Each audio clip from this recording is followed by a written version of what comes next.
What is in a name? Well, a lot. And when it comes to the Hispanic, Latino, Latinx community, knowing what name applies is a point of confusion and even contention. Recently, the oldest Latino civil rights organization in the U.S. said they would no longer be using the term Latinx, and so did a top Latino congressman. But people and groups who support the term say it makes the community more inclusive. So what are 60 million people in the U.S. supposed to call themselves? That is the question we're hoping language researcher, author, and let's not forget TikTok sensation, Dr. Jose Medina can help answer for us. Dr. Medina, thank you so much for being here. Let's jump right in. Where did the term Latinx originate from, and who created it?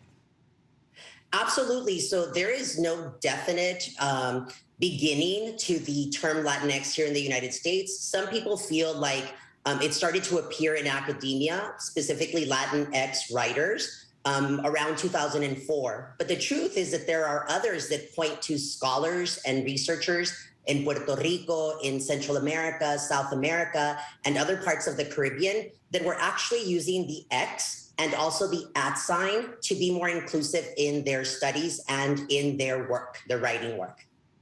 In your opinion, do you think they were trying to modernize the terms like Hispanic and Latino? Look, as an openly queer Latinx, Latina, Spanglish-speaking language researcher of the world, to me, that intersectionality is really, really important. Sometimes I identify as Chicano and Pocho. Sometimes I identify as Mexican-American, but I also, specifically in queer communities, identify as a member of the Latinx community.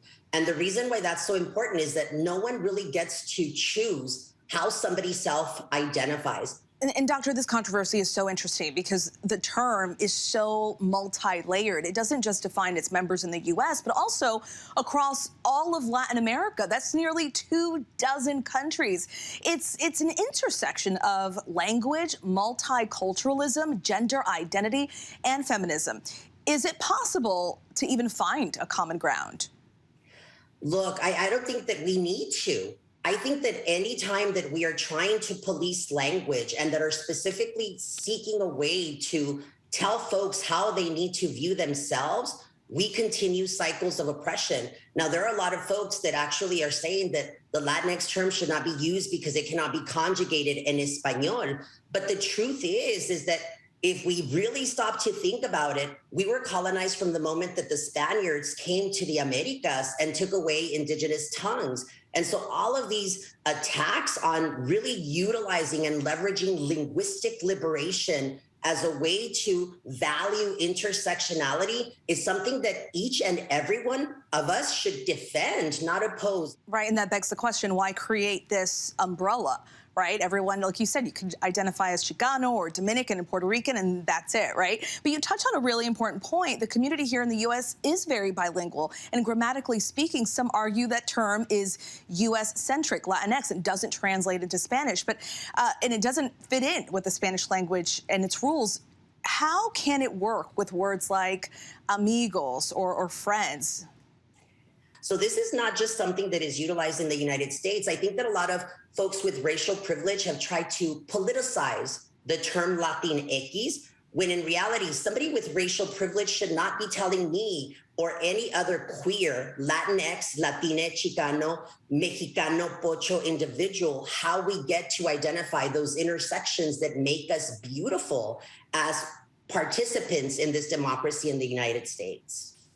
I want you to look at this graphic of a Gallup poll. While only 4% say they identify as Latinx, a point Gallup made, which I found interesting, is that 57% of those polled say it doesn't matter what they're called. Why do you think such a big chunk of the community is indifferent about what they're called? Absolutely. Look, Stephanie, the truth is that many of us, specifically Black, Indigenous communities of color, have been marginalized for so long, including from the moment that we entered into the schooling building, that we've been conditioned to try to fit into this mold. I mean, even what we say, the United States is a melting pot. It's something that we usually see as something of pride. The truth is that all that we are saying when we say that we are a melting pot is that somehow we need to amalgamate into this one thing.